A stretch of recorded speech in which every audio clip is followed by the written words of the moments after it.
Hello student, how are you? Today we will start our third chapter, Interior of Earth. Our third chapter is Interior of Earth. In this chapter we study about interior part of the Earth. अर्थ के interior part में क्या क्या है इसके बारे में हम इस चैप्टर में स्टडी करेंगे। सबसे पहले तो हमें ये जानना है कि अर्थ कैसी दिखती है, अर्थ का इंटीरियर पार्ट कैसा है, एक बॉल की तरह, एक क्रिकेट बॉल की तरह या एक टेनिस बॉल की तरह। क्या अर्थ अंदर से खोखली है? इसी के बारे में आज हम स्टडी करेंगे। अर्थ की जो इंटीरियर पार्ट के बारे में हमें इंफॉर्मेशन देते हैं उसके मेनली दो सोर्स हैं, डायरेक्ट सोर्स ऑफ इंफॉर्मेशन। अर्थ की जो रेडियस है वो 6,370 किलोमीटर, इतनी अर्थ की रेडियस है।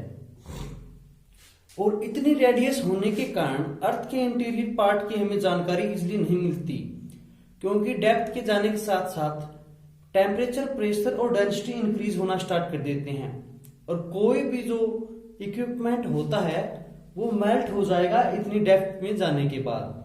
इसलिए हमारे पास इसके इंफॉर्मेशन के बहुत ही लिमिट रिसोर्स है, जिससे हमें एनालाइज करके, इंटरफेस करके इसका एस्टिमेट बनाकर इसके इंटरनल पार्ट की इंफॉर्मेशन मिलती है। सबसे पहले इसके टू टाइप्स के सोर्स होते हैं। फर्स्ट है डायरेक्ट सोर्स, एक है तो है इसमें डायरेक्ट सोर्स, सेकंड है इनडायरेक्ट सोर्स। तो फर्स्ट हम डायरेक्ट सोर्स के बारे में पढ़ेंगे। डायरेक्ट सोर्स क्या होते हैं, जिनसे हमें डायरेक्टली इंटरनल पार्ट के बारे में हमें जानकारी मिले, अर्थ के इंटरनल पार्ट के बारे में। डायरेक्ट सोर्स में क्या आएगा, जो अर्थ के हमें ऊपर रॉक्स मिलती है उससे ही हमें अर्थ के इंटरनल पार्ट की जानकारी मिल सकती है। और रॉक जनरली कैसे मिलेगी, माइनिंग से। और सबसे ज्यादा गहरी माइनिंग कहां पे है अर्थ में, साउथ अफ्रीका में। अफ्रीका में यहां पे जनरली गोल्ड माइन की डेप्थ है वो 3 से 4 किलोमीटर तक है। और इन्हीं के से हमें जो रॉक्स मिलती है उसी के आधार पर हमें अर्थ के इंटीरियर पार्ट की जानकारी मिलती है। ये तो हो गया हमारा फर्स्ट पॉइंट, माइन से। और सेकंड आता है, सेकंड पॉइंट जो इससे ज्यादा डेप्थ पे हमें जो जानकारी मिलती है, ये तो केवल 3 और 4 किलोमीटर की हमें नॉलेज मिली, लेकिन जो इससे ज्यादा की गहराई पे हमें जाना है तो उसके लिए साइंटिस्ट ने कई प्रोजेक्ट स्टार्ट किए हैं जिससे हमें अर्थ के इंटीरियर पार्ट की जानकारी मिले। एक तो प्रोजेक्ट है डीप सी ड्रिलिंग प्रोजेक्ट, एक है इंटीग्रेटेड ओशियन ड्रिलिंग प्रोजेक्ट। ये दो प्रोजेक्ट है जो साइंटिस्ट ने स्टार्ट कर रखे हैं। और साइंटिस्ट ने सबसे गहरा जो माइन किया है वो है 12 kilometre in Arctic Ocean at Kola place के ऊपर आर्कटिक ओशियन में साइंटिस्ट ने 12 किलोमीटर डेप्थ के तक एक प्रोजेक्ट स्टार्ट कर रखा है। ये इसी में आता है डीप सी ड्रिलिंग और इंटीग्रेटेड ओशियन ड्रिलिंग प्रोजेक्ट। ये तो मिलती है हमें माइनिंग से या कुछ भी कह लो कि हमें डायरेक्ट रूप से इंफॉर्मेशन मिलती है अर्थ के बारे में। इसी डायरेक्ट सोर्स में सेकंड पॉइंट है हमारा वोल्केनिक इरप्शन। इसके बारे में आपको क्लियर समझ में आ गया होगा कि डायरेक्ट सोर्स में क्या आता है, माइनिंग, गोल्ड माइन जो साउथ अफ्रीका में सबसे ज्यादा गहरी है, जिसकी डेप्थ 3 से 4 किलोमीटर है। और इससे ज्यादा गहराई में जाने के लिए साइंटिस्ट ने कई प्रोजेक्ट स्टार्ट कर रखे हैं, जिनमें फर्स्ट है deep sea drilling project, integrated ocean drilling project. इनकी जनरली जो डेप्थ होती है माइनिंग से अधिक गहरी होती है। और सबसे ज्यादा जो गहरी प्रोजेक्ट है वो है कोला में, आर्कटिक ओशियन के अंदर, जहां की डेप्थ 12 किलोमीटर है।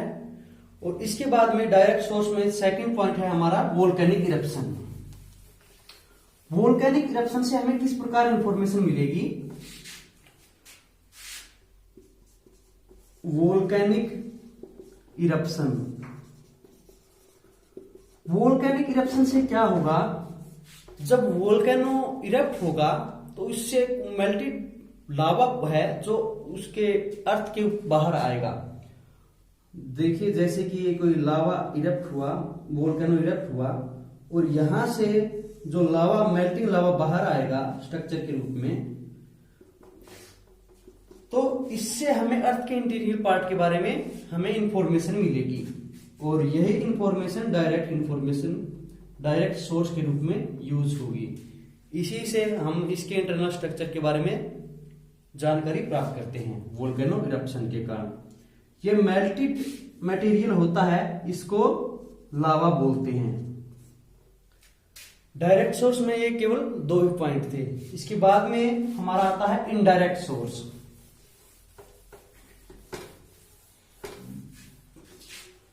सेकंड पॉइंट आता है हमारा इनडायरेक्ट सोर्स। इनडायरेक्ट सोर्स में क्या क्या होगा? फर्स्ट तो हम जब डेप्थ के साथ जाएंगे अर्थ में, तो टेम्परेचर, प्रेशर और डेंसिटी तीनों ही इंक्रीज हो जाएंगे। ये तीनों ही इंक्रीज हो जाएंगे जब हम डेप्थ में जाएंगे। जब डेप्थ में जाएंगे, अधिक गहराई में जाएंगे, तो ये तीनों ही इंक्रीज हो जाएंगे। इन्हीं के मेंटेनेंस के अकॉर्डिंग हम अर्थ के ऊपर ये जान सकते हैं कि कितनी गहराई पे कौन कौन से मटेरियल हमें मिलते हैं। इसी से हम अजम्पशन करके, एस्टिमेट करके, डाटा से कैलकुलेशन निकालकर अर्थ के इंटीरियर पार्ट के बारे में इंफॉर्मेशन लेते हैं। टेम्परेचर, प्रेशर और डेंसिटी अलग अलग लेयर में, अर्थ की जो अलग अलग डिफरेंट लेयर है उनमें अलग अलग हमें मिलती है। इसमें सेकंड पॉइंट है मीटरोज। मीटरोज क्या होते हैं? मीटरोज उल्कापिंड बोलते हैं हम, जो टूटता हुआ तारा है उल्कापिंड बोलते हैं। जब वो हमारे अर्थ सरफेस पे आके गिरते हैं अधिक ऊंचाई से, वो वैसे तो अर्थ से कोई जुड़े नहीं भी होते, लेकिन जो उनकी स्ट्रक्चर है मीटरोज का, वो अर्थ के इंटरनल स्ट्रक्चर से मिलता जुलता होता है। इसीलिए इन्हीं की रोक से हम अर्थ के इंटीरियर पार्ट के बारे में जानकारी लेते हैं। ये सिंपल है। मीटरोज क्या है? उल्कापिंड या टूटता तारा, कुछ भी बोलो इसको जो आपको समझ में आए, लेकिन इंग्लिश में इसको मीटरोज ही बोलेंगे। तो उसका स्ट्रक्चर होगा वैसे ही हमारे अर्थ का इंटरनल स्ट्रक्चर होगा। इससे हम इंफॉर्मेशन लेकर अर्थ के कुछ इंफॉर्मेशन के बारे में बता सकते हैं। थर्ड हमारा पॉइंट है gravitational force. Gravitational force, magnetic force, और थर्ड है हमारा सेस्मिक वेव। इनसे हमें अर्थ के बारे में जानकारी मिलती है। ग्रेविटेशनल फोर्स क्या होता है? जो अर्थ के अंदर अपनी तरफ खींचने के लिए ग्रेविटेशनल होता है, उसको हम ग्रेविटेशनल फोर्स बोलते हैं। ग्रेविटेशनल फोर्स क्या है? ये पोल पे ज्यादा मिलता है बिकॉज ऑफ इक्वेटर लाइन पे। देखिए ग्रेविटेशनल फोर्स के बारे में बताते हैं हम। ये हमारी अर्थ होगी, ये हो गया नॉर्थ पोल, ये हो गया साउथ पोल, और ये जो हमारा बीच की लाइन है ये है equator line 0 degree. Gravitational force है वो यहां पे तो मिलेगा मैक्सिमम और यहां पे बिल्कुल लो। ये किस कारण होता है? जो अर्थ का सेंटर है यहां से उसकी दूरी ज्यादा है और जो पोलर रीजन है वहां पे इसकी दूरी कम होती है अर्थ के सेंटर से। इस कारण हमें ग्रेविटेशनल फोर्स पोलर रीजन पे ज्यादा मिलता है और इक्वेटर लाइन पे हमें कम ग्रेविटेशनल फोर्स मिलता है। इसी के अनुमान के आधार पर, अजम्पशन एस्टिमेट के अनुसार, हम अर्थ के इंटरनल इंफॉर्मेशन मिलती है। ये हो गया हमारा ग्रेविटेशनल फोर्स। जैसे कि हमारे अलग अलग प्लेस पे, अलग अलग लैटिट्यूड पे ग्रेविटेशनल फोर्स कम होता है और उसी प्रकार उसमें मटेरियल भी कम या ज्यादा होता रहता है। इसमें यहाँ पे कौन सा मटेरियल अधिक होगा, यहाँ पे मटेरियल की और अधिकता मिलेगी। यहाँ पे ग्रेविटेशनल फोर्स कम है तो मीन जो हैवी वेट का मटेरियल है वो यहाँ पे आके बिल्कुल लो क्वालिटी में हमें मिलेगा। इसी के कारण इसमें ग्रेविटेशनल फोर्स में इफेक्ट पड़ता है। ओके स्टूडेंट, अब हम पढ़ते हैं next magnetic force. Magnetic force भी इसी तरह होता है।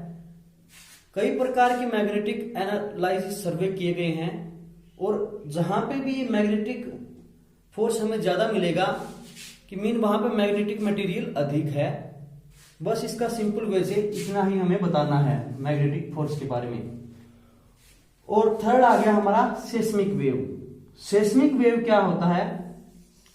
अर्थक्वेक, जिससे हमें अर्थक्वेक की हमें जानकारी मिलती हो। इसके बारे में हम आगे विस्तार से स्टडी करेंगे। मैग्नेटिक मटेरियल के बारे में, मैग्नेटिक फोर्स के बारे में आपको सिंपल 2 लाइनें लिखनी है कि इंडिया में बहुत सारे मैग्नेटिक सर्वे हुए हैं, वर्ल्ड में भी बहुत सारे मैग्नेटिक सर्वे हुए हैं, जिनके कारण हमें मैग्नेटिक मटेरियल की जानकारी मिलती है। जहां पे मैग्नेटिक मटेरियल होंगे वहां पे मैग्नेटिक फोर्स भी अधिक होगा और वहीं से इसी के कारण इसके अर्थ के इंटीरियर पार्ट की हमें जानकारी मिलती है। अब बात करते हैं सेस्मिक की।